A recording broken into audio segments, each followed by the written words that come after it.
ఇంకా పాపం అక్కని మర్చిపోయినట్టు అందరూ గుర్తుకున్నదా? తీహార్ జైల్లో కవితను కలిసిన కేటీఆర్. అరే చాలా రోజుల ఇది ఫస్ట్ టైం అనుకుంటా నాకు తెలిసి.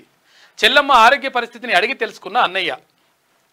అయ్యో, బెయిల్ పిటిషన్ వివరాలపై ఆరా. ఇటీవలే కవిత జ్యుడిషియల్ రిమాండ్ 2 వారాల పాటు పొడిగింపు. ఈ నెల 21 వరకు రిమాండ్ విధించిన రౌస్ ఎవెన్యూ కోర్టు అని చెప్పేసి ఒక వార్త కనిపిస్తూ ఉంది. మేము జైలుకు పోతే మమ్మల్ని జైల్లో వేయడానికి అక్రమ కేసులు పెట్టి రకరకాలుగా బనాయించేసి తీసుకుపోయి మమ్మల్ని చెర్లపల్లి జైల్లో వేసిండ్రు. కాలం ఎప్పుడు కూడా సమాధానం చెప్తుంది.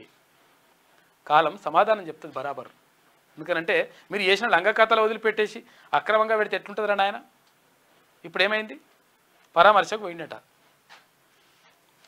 ఢిల్లీ సారా కేసులో అరెస్ట్ అయి తీహార్ జైల్లో ఊసలు లెక్క పెడుతున్న బీఆర్ఎస్ ఎమ్మెల్సీ కల్వకుంట్ల కవితకును శుక్రవారం కేటీఆర్ ములాఖత్ అయ్యారు. ఈ ములాఖత్లో కవిత ఆరోగ్య పరిస్థితిని తెలుసుకున్నారు. అలాగే కోర్టులో దాఖలు చేయవలసిన బెయిల్ పిటిషన్పై కూడా చర్చించినట్టు సమాచారం. కవితను కలిసిన అనంతరం కేటీఆర్ హైదరాబాద్కి తిరిగి పయనమయ్యారని చెప్పేసి ఒక వార్త కనిపిస్తూ ఉంది. ఈమె సొమ్ములు బిమ్ములు అన్నీ కూడా తీసుకొని పోయిందట. మరి వీళ్ళలో కనిపిస్తలేవు కానీ తీసుకోవడానికి అనుమతి ఇవ్వండి అని చెప్పేసి అడిగిందట. సొమ్ములు ఇవన్నీ ఎందుకమ్మా గాడికి, ఎవరు చూసేది ఉంది ఏం కథ అని చెప్పేసి అన్నారంట. ఏం పాడు మొత్తం మీద అయితే కలిసి ఇచ్చిండు వాళ్ళ అన్న పోయి.